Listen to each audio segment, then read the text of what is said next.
stabilitas saja. Kemudian dibuka kaki dan letakkan ini. Ya, kalau di sini karena jadi efek kekali akan dihasilkan secara terus ya. Kalau daerah perifera karena dia suplai oksigen dan nafasnya berkurang sehingga sarafnya menjadi ischemic.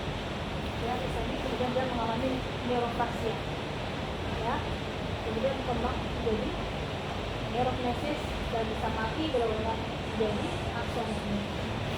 Nah, sehingga fungsi kalau sudah ischemic sarafnya, fungsi dari saraf sendiri, saraf itu fungsinya untuk menerima rasa dan melanjutkan rasa atau kita sebut sebagai konduktivitas.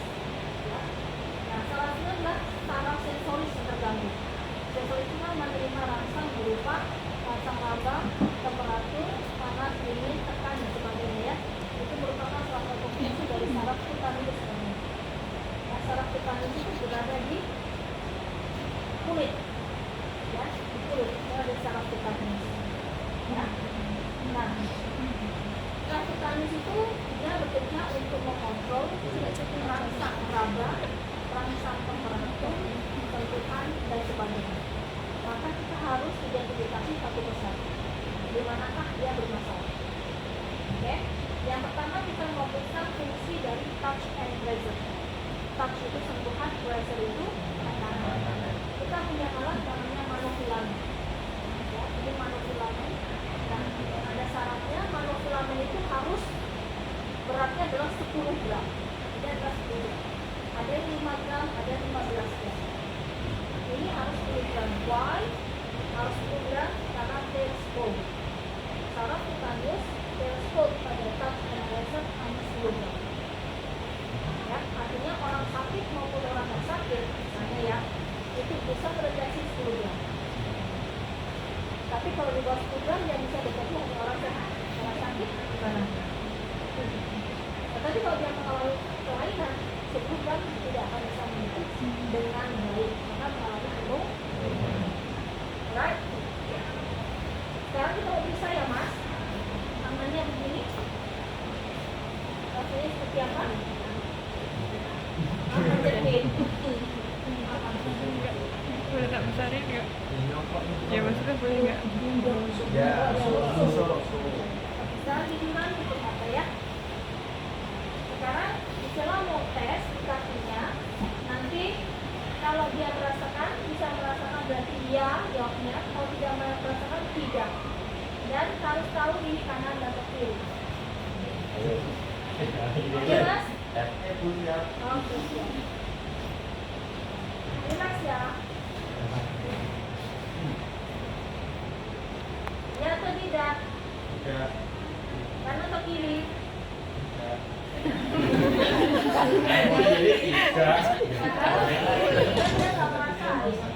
Iya, betul. Kanan. Ya atau tidak? Ditusuk hanya 2 detik. 1, 2, angkat. Lagi ya?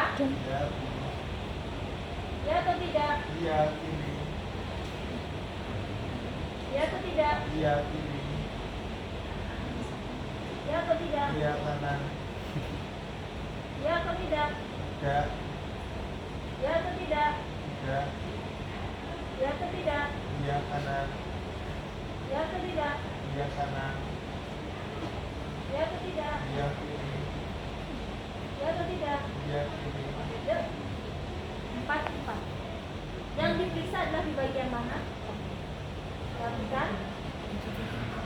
Metatarsal 1, metatarsal 3, metatarsal 5, halus. Ya, karena di sini akan mengalami pressure atau tekanan yang berlebihan dan ischemic, sehingga akan mengalami gangguan saraf cutaneous. Ya, di sini tidak jarang karena di sini tidak terjadi tekanan kecuali dia terjadi perubahan deformitas kaki atau lain hasilnya. Kalau di halus tidak mampu, maka kita berpindah ke body prominent. Ini body prominent. Jadi saya sedikit. Oke.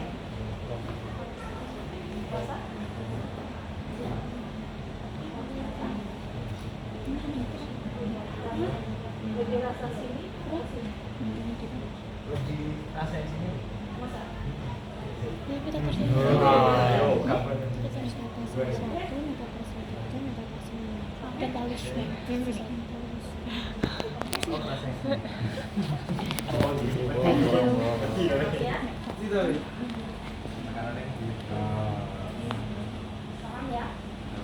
Oke, ada 4 tempat. Nah, dikatakan positif terganggu jika satu negatif.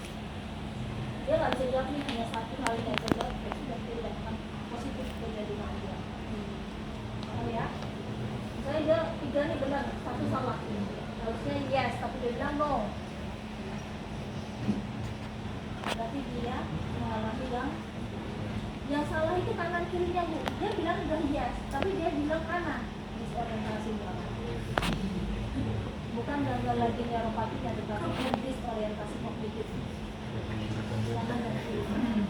Ya, bukan tentang neuropatinya. Tapi dia nggak bisa membedakan kanan dan kiri. Paham ya? Ini adalah apa tadi? Touch and then number 2 kita periksa namanya vibration atau vibrasi atau detak. Kita menggunakan alat namanya garpu tala. Ya, tapi besarnya adalah 128 Hz. Right? 128 ya. Hz. 128 Hz. Ya. Nah, harus ini. Tidak boleh lebih, tidak boleh kurang. Oke. Pemeriksaannya di mana? Hanya di halus. Hanya di halus. Kalau halus nggak mampu, pindah ke body chroming. Oke. Kita di sini sudah kita ulang-ulang nggak kerasa-kerasa pindah ke body chroming. Paham ya?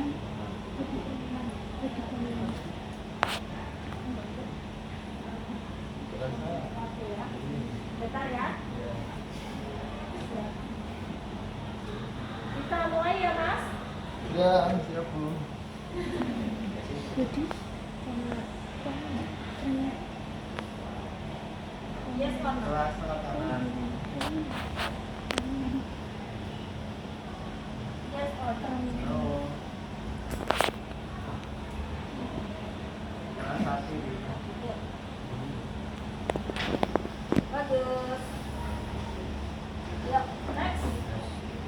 Temperatur. Fungsi dari temperatur. Temperatur itu pakai di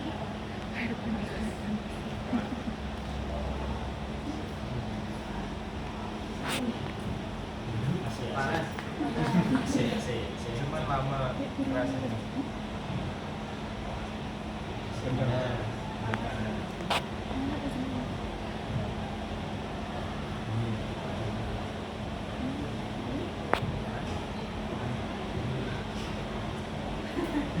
temperatur kita pakai air, suhunya kalau dingin 5 sampai 10 derajat, kalau panas 35 sampai 45 derajat. Ya, operasinya sama seperti periksa manusia. Ya, ada 4 tempat. Oke, Mbak Angel tolong dibantu untuk menulis masing-masing tempat positif atau negatif hasilnya. Oke, Anda harus buat cara-cara right, left, full, walk. Ya, Mas, mungkin bisa ya? Bisa. Coba ya Mas. Mulai ya. Panas atau dingin? Panas atau dingin?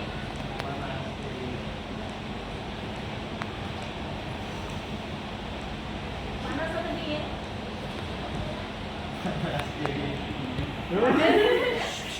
Panas. Panas kanan nih.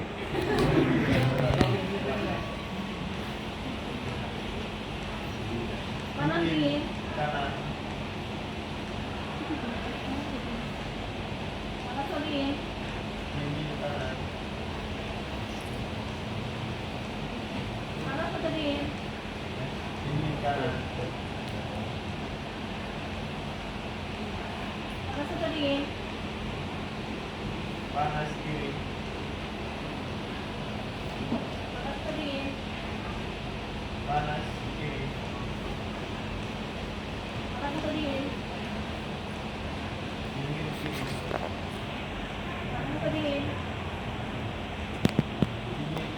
panas dingin. Panas atau dingin? Panas dingin. Panas atau dingin? Dingin dingin. Panas atau dingin? Panas kanan. Panas atau dingin? Panas kanan. Panas atau dingin? Dingin kanan. Panas atau dingin? Dingin kanan. Bagus lah.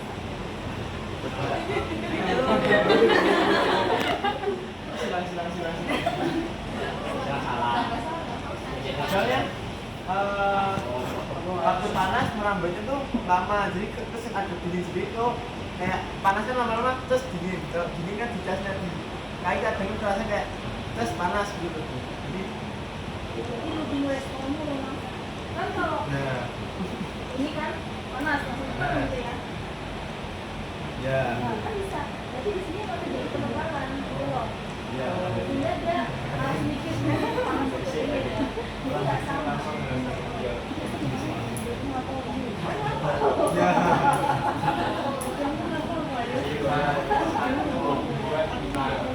Next.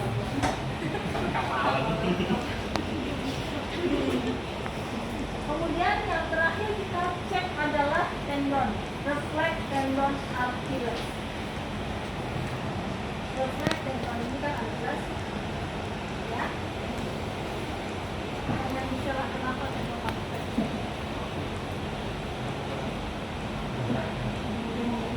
Tendon itu kalau berat tendon kan ujung dari otot ini. paling dekat Karena dia paling tinggi. Kemudian sirkulasi darah kemudian lainnya, sehingga respon dari muskular junction refleksnya pasti dia menurun. Ya, muskular junction reflex untuk mengontrak tanah pasti dia menurun. Kemudian karena dia sirkulasi yang menurun, sehingga sering terjadi hiperkoagulasa pada tendon, sehingga tendonnya itu kaku dan keras. Ya, ini kaku keras, sehingga ini susah bergerak. Itu. Kemudian penyebab lainnya terus saraf dibangun dengan neuropati motorik, ya, sehingga mengakibatkan kelemahan pada otot ekstremitas bawah, yang mengakibatkan ankle menjadi hypomobility, sehingga refleksnya semakin menurun. Karena rangsang cutaneusnya menurun, kamu kalau nggak mimpi dulu, kalau kamu nggak bisa terasa dan nggak terasa, ini ngerespon kan tidak akan jadi gerakan kan? Kalau ini begini-beginian, dia nginjek kaku aja nggak terasa, maka tidak akan respon kan? Ya, karena ini bagus, maka ini terjadi. Motorik muncul karena sensor, benar nggak? Benar kamu jahit, juga kan? Tapi karena kamu jahit, kok enggak? Ya, position 90 derajat, ankle position 90 derajat, relax, kita pukul di pinggang ini, ya. Ya kan? Ya, ini berarti nilainya adalah 0, artinya tidak ada gangguan. Tetapi saat mid position kita pukul nggak keluar nih, kemudian kita lakukan gendrasik namanya. Ingat mas, nah, ini gendrasik. Kita lakukan gendrasik, kita ulang, baru keluar. Itu nilainya 0,5, artinya terjadi melemah. Tapi setelah kita lakukan gendrasik, kita nggak keluar nih. Tapi nilainya 1, artinya dia positif, terjadi penurunan paham? Ya, berarti ini tidak bagus kalau nilainya 1. Paham ya? Ini gendrasik kecil. Nah, semakin begini kan semakin kuat. Paham? Oke. Jadi fungsinya adalah masing-masing. Cutaneus itu fungsinya masing-masing. Paham ya? Nah, itu merupakan saraf. Yang berbeda sarafnya ada masih ingat saraf itu ada Allah kawan berarti mau bisa berjadinya. Ini saya terangkan. Oke, maka ini jenisnya apa sih yang berbeda? Ya, yang pakai. Kalau si pasien belum terkena ulcer atau ulkus, belum berkembang ulkus, itu gampang, ya kan? Treatment yang paling the best of the best itu kan jalan, ya kan kemarin? Ya, sudah saya kasih tahu rumusnya jalan gimana kan? Bagaimana FITP-nya? Nah, kecuali jalan ada juga senam aerobik dan sebagainya. Intinya adalah biar tidak berkembang itu bagaimana penyumbatan atau sirkulasi di perifer itu semakin meningkat, ya, agar si jaringan kulit sekitar kaki ini tidak isemik kan. Jadi bagaimana memasok oksigen sebanyak-banyaknya ke daerah perifer. Mau pakai senam aerobik, mau jalan kaki, mau lari, itu oke, no problem. Ya, yang penting dia nggak ada ulkus, itu aja. Jangan sampai kena ulkus, berarti harus menggunakan spons yang proper, yang bagus. Bagus belum tentu mahal ya, tapi mahal pasti bagus kan. Ya kan, tergantung. Tetapi kalau sudah sampai ulkus, sudah ada korengnya, sudah ada luka terbukanya. Ya, tadi Bu Sheila bilang luka terbuka yang tidak dilakukan treatment dengan baik, ya, maka si luka itu akan menjadi nekrosis, rusak, kemudian ada sianosisnya juga, biru itu tandanya nekrosis, ya, lama-lama si pasien bisa amputasi, ya. Maka tugas fisio adalah bagaimana ini luka terbuka sembuh, tertutup, muncul luka yang baru. Muncul kulit yang baru. Muncul kulit yang baru. Artinya luka terbuka tadi tertutup. Ya, berarti harus bagaimana treatment kita untuk menstimulasi terjadinya granulasi. Ya, granulasi itu pertumbuhan kulit yang baru yang diawali dengan proses terbentuknya angiogenesis. Angiogenesis terlebih dahulu, baru dia granulasi, ya. Nah, umpamanya ada luka di sini, ya, atau luka di medial, atau luka di belakang. Oke, biar gampang, biar enak, saya bikin luka di sini. Kalau sampul di sebelah, oke ya, ini luka. Ada luka. Pasien datang ke kita, buka kasanya, kemudian kita lakukan namanya debrid. Kita lakukan irrigation pakai Negator. atau salin, oke, ya, nacea salin. Kemudian kita lakukan debrid dengan dibersihkan, ya. Setelah bersih, ada eliminasinya, ya. Kemudian kita bersihkan, kita ultrasound, ya. Kita lakukan treatment ultrasound karena ultrasound itu tidak boleh terkena daerah yang luka. No, ultrasound itu hanya di sekitar luka. Ya, kita melakukan treatment ultrasound hanya sekitar luka saja, tidak boleh di luka. Oke ya, bersihkan dulu dengan alkohol atau sekitar luka agar tidak ada kotoran nanti yang menempel. Next, beri gel, oke, sebagai media penghantar atau coupling media. Kita buka saja.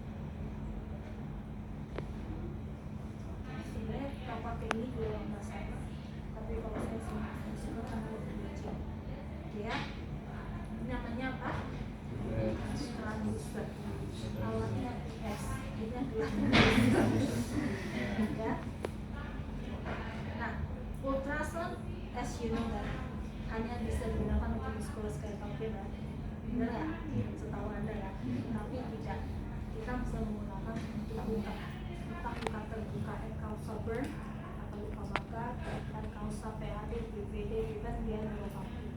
Ya, boleh, asal dia luka terbuka. Dan hebatnya ultrasound, dia bisa digunakan untuk fase apapun, mau akut maupun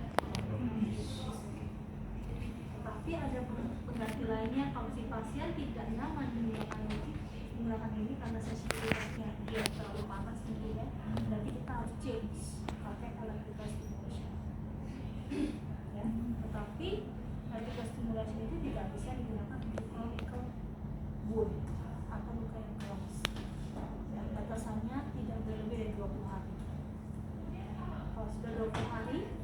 lukanya itu dalam, misalnya grade-nya sudah 3, kalau grade 3 itu sudah di subcutaneous, ya electrical stimulation katakan nggak bisa. The best of the best is one. Ya, hanya ultrasound yang bisa. Paham ya? Cara menggunakan ultrasound tergantung waktu ya, waktu itu tergantung dari luasnya ya, 5 sampai 15 menit bisa digunakan. Teori juga mengatakan, riset juga mengatakan 5 sampai 10 menit, depend on luas dari luka. Kalau luasnya seperti ini, saya bisa biasanya menggunakan 7 menit sampai dengan 10 menit ya. Kalau lukanya terlalu lebar ya kita mestinya lebih dewasa lagi dong, masuk segede ini 15 menit kan nggak mungkin. Kalau segini saya menggunakan 7 sampai 10 ya. Waktu misalnya saya menggunakan 5 menit, and then mode kita menggunakan arus adalah intermittent, no continuous, intermittent, dan intensitasnya adalah teori mengatakan kira-kira 20 sampai 40 kHz atau sekitar 0,2 sampai 0,4 mol per centimeter per second, 0,2 sampai 0,4, jadi tidak sampai 1 ya. Jadi kita gunakan dulu yang paling minimal intensity, kemudian kita lihat ekspresi pasien, kita tanya kepanasan atau tidak, everything okay, kita bisa naik sampai batas 0,4. Untuk treatment 1, 2, sampai 3 biasanya saya menggunakan maksimum intensity 0,4. By the way, dia nggak ada masalah loh ya, it's okay ya. Kalau dia nggak tahan, kita perlu 0,2. Kalau nggak tahan, ternyata ya sudah, kita selesaikan. Lalu diteruskan gitu ya, karena tidak nyaman, panas, rasanya sakit, nyeri dan sebagainya, pasien nggak bisa diteruskan, ya sudah, nggak usah. Oke. Kemudian tidak ada internal fixasi ya. Internal fixasi tahu ya. Dan ini harus gerak terus transfer di luar area 0,5 sampai 1 cm ya, gerak. Dan jangan lupa Anda harus bawa cairan salin. Saat kita mengoleskan ini salin selalu nyemprot. Jadi dalam kondisi luka ini basah, selalu basah, tapi nggak boleh air kan, hanya salin yang diperbolehkan ya. Dia luka ini tidak kering. Kalau terlalu punya dia hematoma, dia akan berdarah ya, karena ada faktor panas. Dan salin ini fungsinya sebagai antibakteri. Dia mengandung beberapa elektrolit yang fungsinya sebagai antibakteri. Paham ya?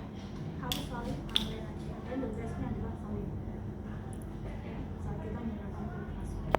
Nah, jadi pada saat kita menggunakan ultrasound, si ultrasound ini fungsinya sebagai apa? Vasodilator ya, vasodilatasi.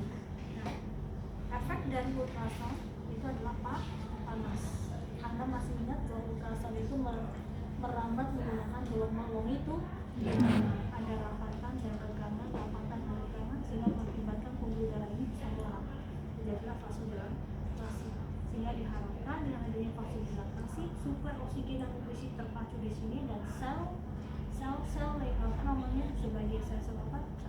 Killer cell atau sel antigen bisa membunuh antigen, membunuh para bakteri ya. Mungkin ya. Jadi tersuplai, terpasok, sehingga adanya tersuplai atau terpasoknya oksigen ke daerah yang luka diharapkan akan terjadi namanya granulasi. Dan diawali dengan angiogenesis terlebih dahulu ya. Harus angiogenesis dulu, kemudian hingga yang bagus baru dia granulasi. Paham ya? Kalau Anda tidak bisa tangan dua kerja semuanya, biasanya ewo ya. Ewo nanti ada kartu ya, pasien, kalau pasien suruh mengganti, kalau pasiennya suka ditemprot. It's okay ya. Waktu 10 pasti rasanya seperti panas, hangat gitu ya. Nanti kalau tidak nyaman bilang ya mas. Oke, naikkan gasnya. Oke, kita kelihatan ya ini.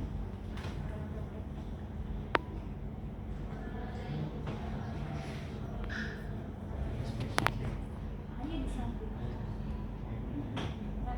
Tapi biasanya saya pakai semprotan ini, apa namanya, bumbu, jadi cepat, ya. Kalau dia kering, ya kering, akhirnya dia pecah. Maka ini fungsinya adalah melemahkan, fungsinya sudah sebagai oke. Terus begini sampai dengan 10 oke ya. Biasanya pada treatment pertama, kedua akan berdarah. Calon kedua berdarah. Lalu tergantung dari luasnya jeda, luasnya silopus. Kalau silopus itu grade 3, yaitu trasubianus, maka pasti akan berdarah. Ya, nggak apa berdarah bu, nggak apa berdarah. Biasanya treatment pertama, kedua dia setelah itu berdarah. Karena sudah butuh. Kalau misalnya luka itu kan sebagai panas kan bakalan buka itu kan kadang tuh ada yang nyeri kalau kena air itu kalau misalnya nyeri apa Gak apa-apa. Kalau nyeri bagus dong, masih bagus, sensasinya masih bagus.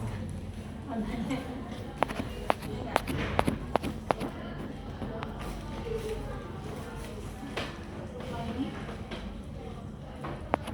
ya, bersihkan sambil bersih.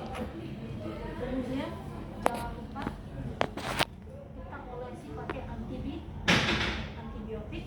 Kemudian baru kita tutup pakai air kain. Tetapi ingat bahwa ini harus benar-benar kering saat kita akan menutup air acid. Setelah kering, baru kita kasih salep. Paham ya?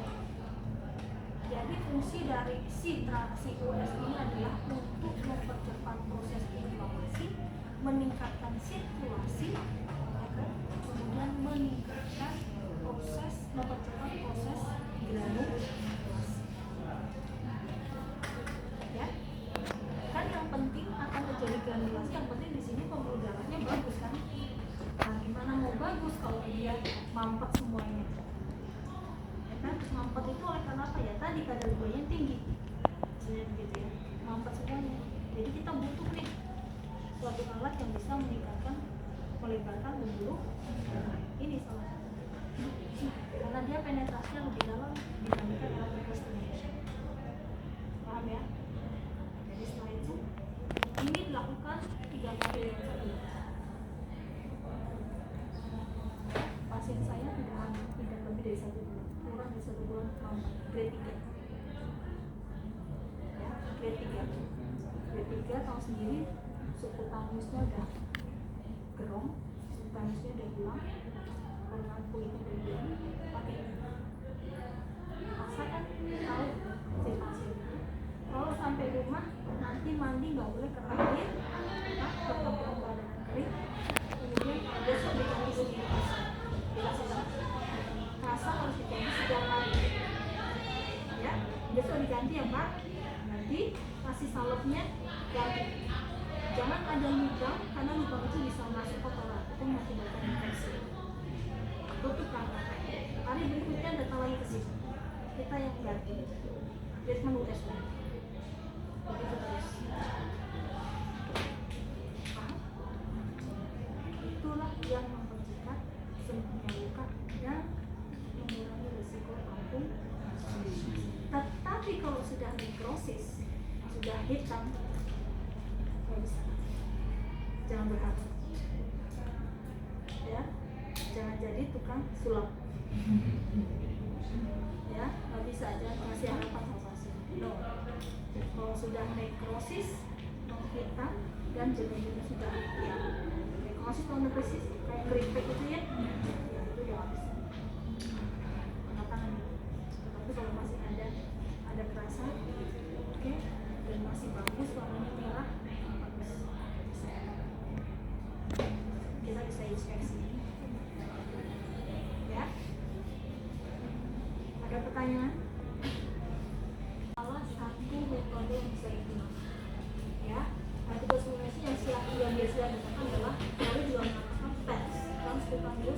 rapid test stimulation. Tens pakai 2 jalur, katoda, anoda, 1 cm di atas kita, katoda, anoda. Akhirnya bedanya apa namanya, kantongnya itu apa misalnya kita basahi dengan air salin, ya, kemudian dialiri, harus listrik, ya, dengan frekuensi 2000, kan pakai frekuensi duration 60 sampai 120 mikrosekund, kemudian intensitas 50 sampai 100 milisekund, waktunya sekitar 40 sampai 6 menit. Lama kan? Lama. Karena apa? Karena intens penetrasi yang superficial, kita butuh recovery pada pembuluh, maka dia butuh penetrasi yang dalam, biar dalam dapat waktunya juga lama. Kalau US nggak butuh, karena dia penetrasinya sudah dalam, maka hanya butuh 5 sampai 10%. Paham ya? Katoda anoda. Maka katoda dan anoda akan memberikan efek yang berbeda. Anoda berfungsi untuk mengaktifkan sel-sel yang akan membunuh si bakteri. Ya. Ini juga si katoda juga meningkatkan aktivitas dari sel killer.